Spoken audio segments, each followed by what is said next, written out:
I'd like to welcome everybody back. The next session we have comes from Michael Aselto, who's a key account manager of housetraffic.com. He'll be looking at sawdust monetization, how to find more efficiency in your traffic funnel. Over to you, Michael. Hi, guys. Can you hear me okay? Good? All right. So I'm actually standing in for the owner of our company today, Yancey Naughton, who's on a vacation that he very desperately needs with his beautiful family in St. Martin. I hope everyone's having a good conference so far. Let me get started. So today I'm going to talk about sawdust monetization, basically what it means, how to increase efficiency in your traffic funnel by looking outside your core business using device redirect and international redirect. We'll also take a look at beyond SEO and PPC, multi-channel bidding, and mainstream crossover as well.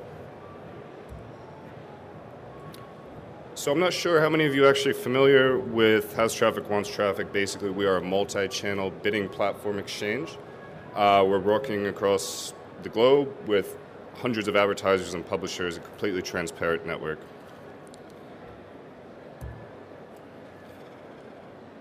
So just go over what we're going to talk about today. So sawdust monetization, I'll talk about what that means, how to increase efficiency in your traffic funnel. We'll go through a brief introduction, and then we'll discuss black box versus auction. Does your partner want to kill you? Current PPC traffic landscape, current mainstream traffic landscape, sawdust and fryer oil, and basically what that means, what we're going to talk about. One man's come up. A short little view of our platform from the publisher and advertiser side, and then basically wrap it up from there. So we'll keep it very short. My name is Mike. I'm a key account manager for House Traffic Wants Traffic. I've basically been wandering around the globe. I've had a bit of experience in advertising sales in New York as well as Prague, where our company is located. And the few things I've learned so far, specifically about traffic, is that a few things. It's multi-channel, multi-geo, multi-vertical, multi-device, multi-OS. But a really important thing to remember is that all traffic has value, but not all traffic is suitable for all advertisers. All right, I don't know if anyone's familiar with Picasso or art in general.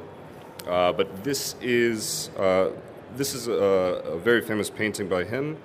And basically why we have this up here is we're trying to explain the idea that selling traffic, we could compare it to any commodity. This is a painting called Le Rêve by Picasso. It was bought by a guy named Steve Wynn. It was his favorite painting. He spent, I think, $120 million on it. When he actually sold it off in the end on a bidding platform, I think he profited about $25 to $30 million. So what I'm saying is that any commodity that you have, it should be sold on an actual bidding platform, on an auction platform. If you had something like that Picasso painting, it wouldn't make too much sense to send it in what we call a black box and basically hope that they give you a share of whatever they sold it for sometime next month. So if Stephen Wynn wants to sell the painting, he wouldn't say, all right, next month, sell this. Don't tell me what you sold it for. Just give me $100 million. Don't tell me what you're doing with this painting. Don't tell me where it goes. That's not the best way to sell a commodity.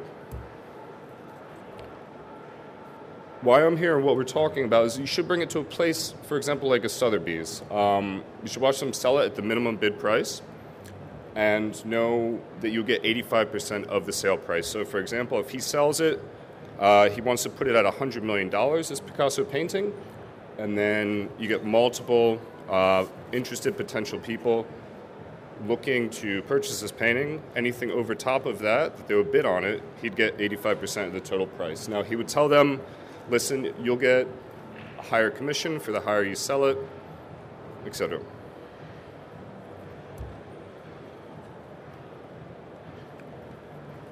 So essentially, Google and other traffic sources that are both buying and selling traffic do this on an auction style, but they leave out a few things. They don't tell you what it sells for, who they sell it to, or what they do with the actual traffic. So Essentially, your valuable commodity is in a black box, regardless of what you're selling, whether it's a device redirect from a country. For example, if your offer can't get picked up in France and is getting clicked on in France, you want to sell that to someone else. Do you sell it in a black box, or do you sell it on a bidder-style auction?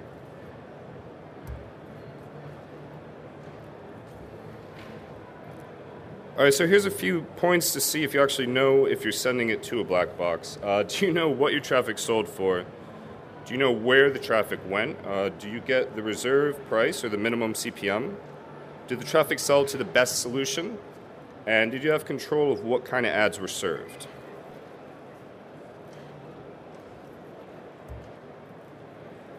So it's a bit of a joke, but here's basically the current PPC landscape. Google's built a monopoly, and basically monopolies do what they want to do. So Google wants to sell their traffic on a black box, and that's how they're going to do it. Here's some examples of alternative traffic sources. We're one of them. I'm sure you guys are familiar from this industry with, for example, 50 on Red, DNTX, ZeroPark.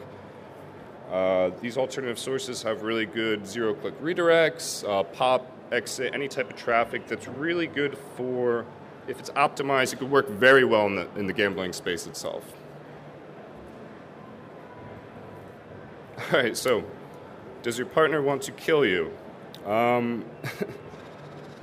Say, for example, I own a coffee shop with another partner, and I know that this partner, we split everything down the middle, but I'm quite well aware that the partner wants to kill me, and if they could keep the money and not get caught, this is something they would do. It's a bit dramatic, but basically in a sense, Google and these other big traffic exchanges want to kill you. They want to push you out of the equation. They constantly prove this. So the point is you should ask yourself, when you're looking at your traffic partners, are they your partners, or are they actually trying to push you out of the equation? This is a really good example of something that my boss came up with a couple years ago. So about 10 years ago or so, 15 years ago, they used to do this in restaurants when they would use fryer oil that goes 2 to 3 days. It basically turns to shit and you have to throw it away. So what do you do with it? So people would typically give someone $5 to $10 to take it off their hands because you can't really throw it down the drain. But McDonald's a few years ago actually came up with an idea to create a bidding platform, because this type of fuel, this type of oil can be used as a biofuel. So they have people bidding on their fuel. And why I'm saying this is that basically you can compare the biodiesel business and this leftover oil to sawdust. It has value, and you can find that type of value in an auction. So here's, for example, a beautiful kitchen. Let's say that a really good craftsman created this furniture. It cost thousands and thousands and thousands of dollars. At the end of the day, he's got all of this sawdust on the bottom of the floor. He sweeps it up, throws it in the trash. But IKEA made 2.5 billion euros profit in 2013. And essentially what they did was take sawdust and create furniture from it. So what someone else sees as trash, there's actually value in this. You could create a really good profitable situation from it.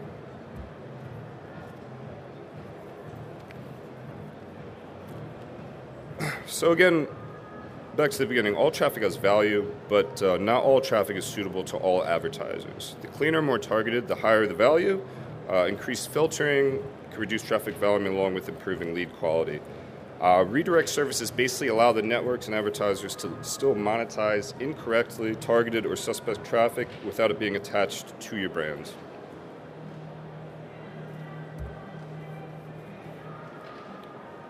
So again, who benefits the most from this? Typically affiliate networks, I would say, from duplicates or proxy traffic, as well as wrong device, geo-traffic, all can be optimized by selling the traffic to the highest bidders in an open auction environment. Large volume email marketers as well. Basically, they filter international redirect traffic before the network does, and by filtering it, you segment it before you send it.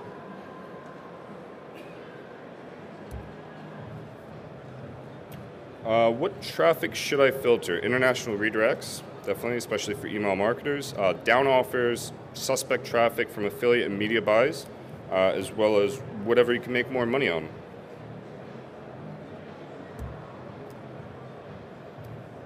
Here is just a view of on the platform, how you can see what your traffic's actually worth. For example, you can see some countries there, the RPMs on the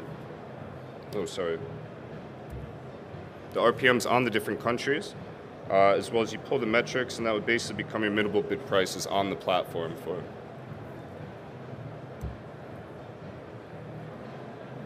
All right, next I want to just briefly cover CPC email. I'm sure that a lot of you out there actually have opt-in list data that you're sending your own offers to, but for example, some of this could be sent to old offers. People might not be opening up from old brands anymore.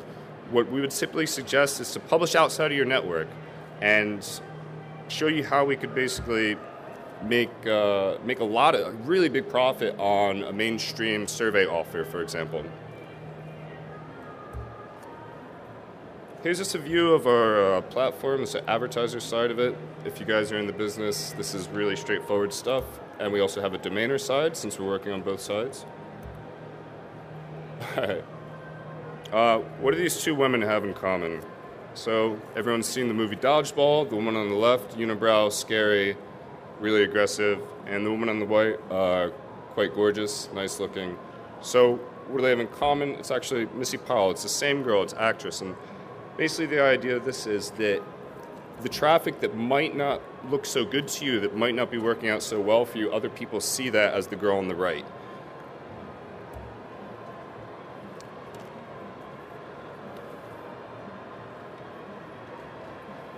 Okay, then let's go talk about the target versus shotgun approach.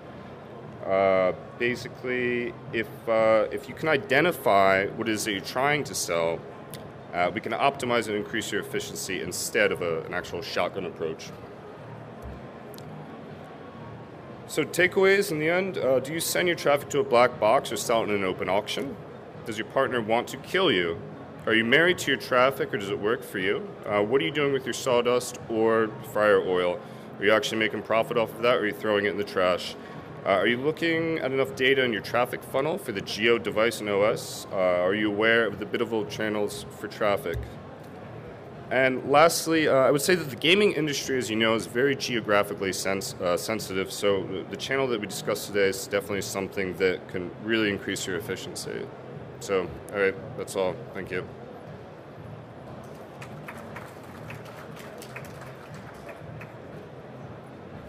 Does anybody have any questions for Michael at all? Okay. I've got a question. In terms of what kind of business are you working with at the moment? Who's your client base?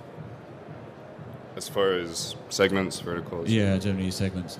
Right. So we have a lot of volume in Europe, U.S. Segments. We're obviously at this event because we're working a lot with lotto, casino, gambling, bingo at the moment, mainly on CPC email, as it's probably our highest converting traffic that we have. In terms of the channels that are being used as well, I mean, are you seeing any movement on that front in terms of the channels that become more coming to the fore? Are you doing more email, for example, or which direction is that going in? Right. The total channels that we have, we're working with pop, exit, display, banner, CPC email, exit traffic, domain redirects, zero-click redirects. We basically cover everything that you have. Good. Does anybody have any more questions for Michael? Okay. I'd like you to thank. It'd be very good if you give him a round of applause for his excellent presentation. Thank you very much.